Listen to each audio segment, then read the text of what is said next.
Šodien es tev esmu uzaicinājis uz interviju pēc superīga skrējiena, ko tu paveici Rīga Valmiera 107 km. Kā jūties?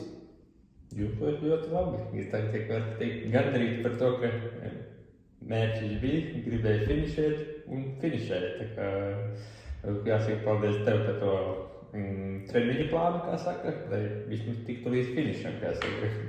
Bet tā gandarīt jau ieskrinot jau praktiski Valmierā jau ar asarām, es to paveicu praktiski, var tikai visu īmaņu vajadzēja tikti. Tad šis Rīga Valmiera tev bija pirmo reizi? Pats pirmā reize. Tev bijis arī iepriekš kāds garāks skrējiens, kāds maratons? Garākais ir skrējiens, ir bijis tikai Rīgas Rimī maratonā, pats maratona distance 42 km. Tas ir vēl pats garākais skrējiens, ko es esmu veicis, un nebija veicis nekādu garāku. Tagad tev ir Rīga Valmiera, super, apsveicam. Ko? Esmu izskrējis ārā no Rīgas. Tagad dodos Garkalnes virzienā. Pulkstenis jau saka, ka esmu jau noskrējis 14 km. Tā kā vēl jau vairāk kā 90 km vēl jāskrien. Pagaidām viss normāli. Savā tempiņā mierīgi tipinu tālāk. Ziņojums vēlāk. Var pastāstīt, kā tev gāja tai distancē? Jāsaka tā, paldies Dievam nebija.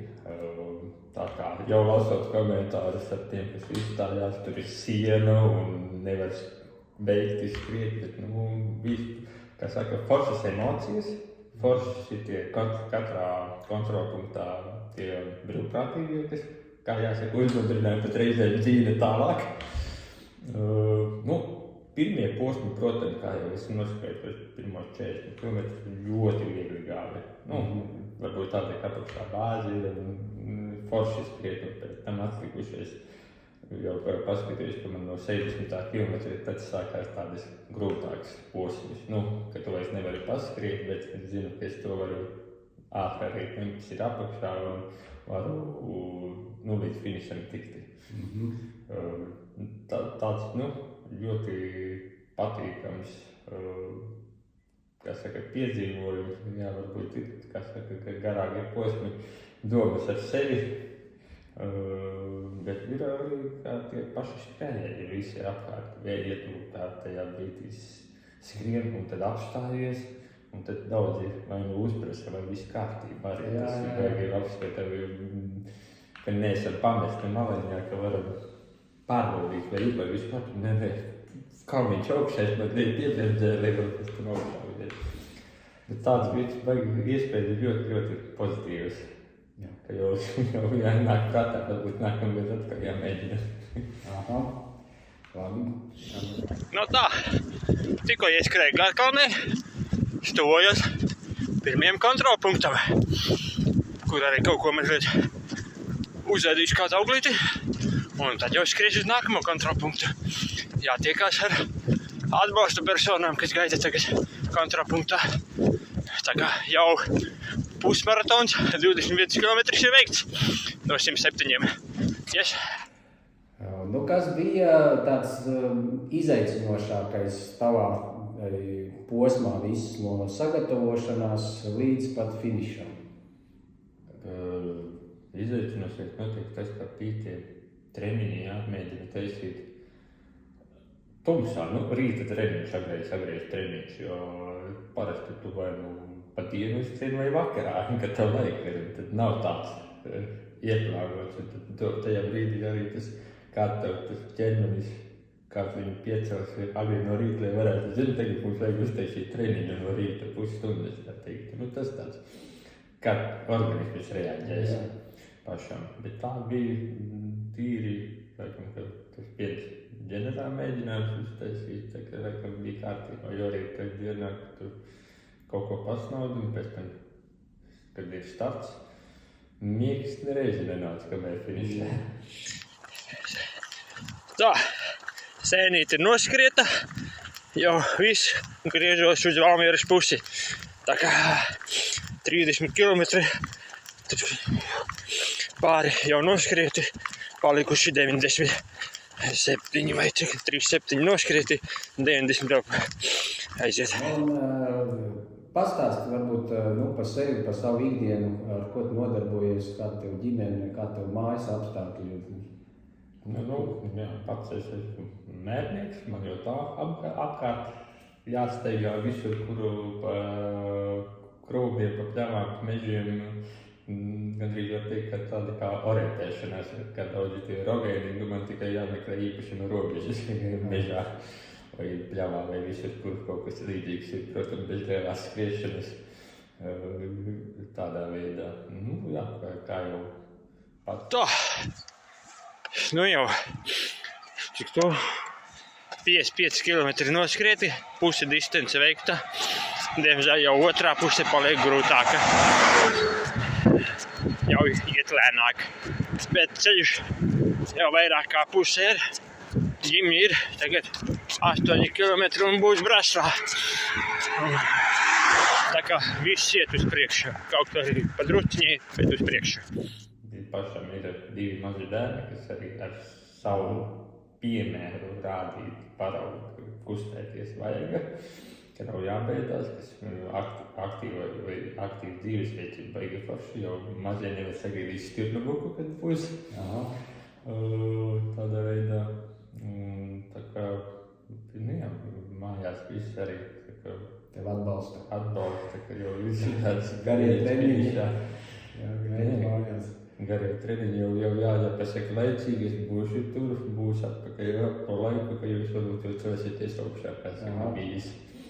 Arī kā saka, tajā dienā, kad garie treniņi jāsatiek, jau jāsagatavo, ka nebūšu, ja piecelsies, lai neuztraucās vismērā. Tā, Brasla, līdz Braslai tiks, atkal čāpojam uz straupi. Līdz Braslai baigi labā tempiņā izskrēja. Sanāca, ka no kalna lejā. Līdz ar to foršs tempiņš. Tagad izskatās garākais posms, 13 km līdz straupei. Straupei, jā. Tā kā līdz garākais posms pagaidām starp kontrolpunktiem. Ko, mierīgi jāuzčāpo, jāpaskrien mazliet augšā, un tad jau vajadzētu atkal iet normāli. Grūtākais posms pievarēs, noskriet, tagad līdz Valmierai mazāk kā 30 kilometri, bet jau ir grūtāk. Jātipina vēl 7 ar kaut ko līdz nākamajam kontrolpunktam, un tad jau tur Dzirdinātu, un pēc tam jau Rūbeni, Kocēni un Valmiera. Nav daudz, bet jau paliek ļoti grūti. Kā izskatās, jāsaka, nevar vien sagaidīt, kad izmasēs kājas. Tad tiekamies nākamajā kontrolpunktā. Tagad esi veicis Rīgu Valmieru, esi labā formā. Kādi tev tālāk plāni?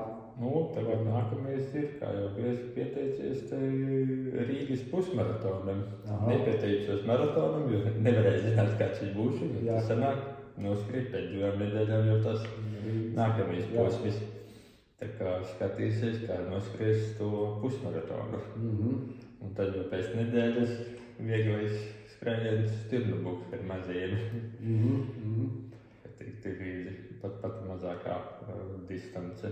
Kā kompānijai puikam un pēc tam pats vēl noskrien. Iesūdies ar viņu un pēc tam vēl pats noskrien.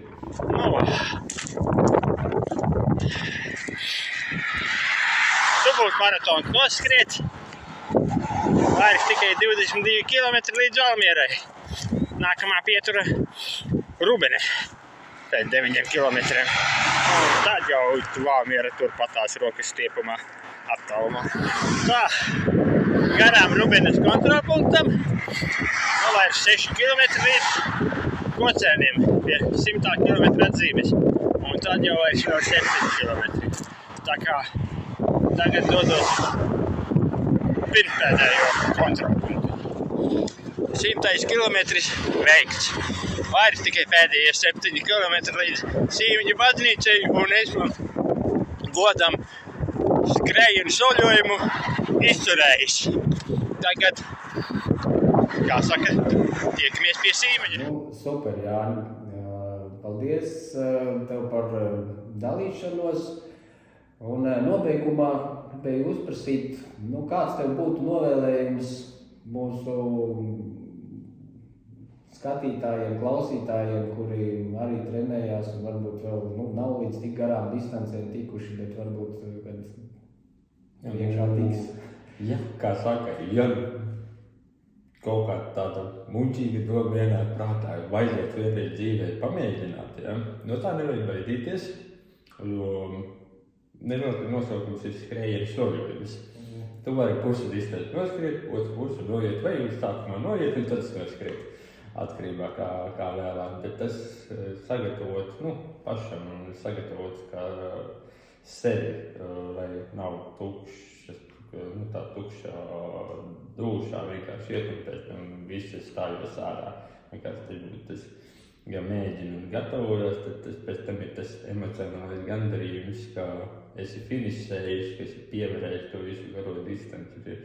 Ir kā jau tur daudzi, ka sāpes pazudīs, bet lepnums paliks. Jo būs sāpes ejot vai visu to distanci, bet tas lepnums paliks visu laiku, kad esi to pievarējis tādā veidā. Tā kā nebaidīties no kaut kādiem izaicinājumiem.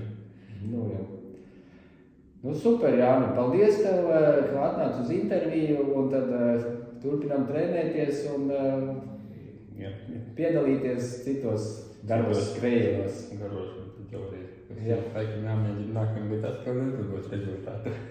Labi. Paldies, Jāni. Labi. Adā. Visu labu. Sīmenis pievarēts, laiks zem 14 stundām, visi 107 km pieveikti. Paldies tiem, kas skatījās.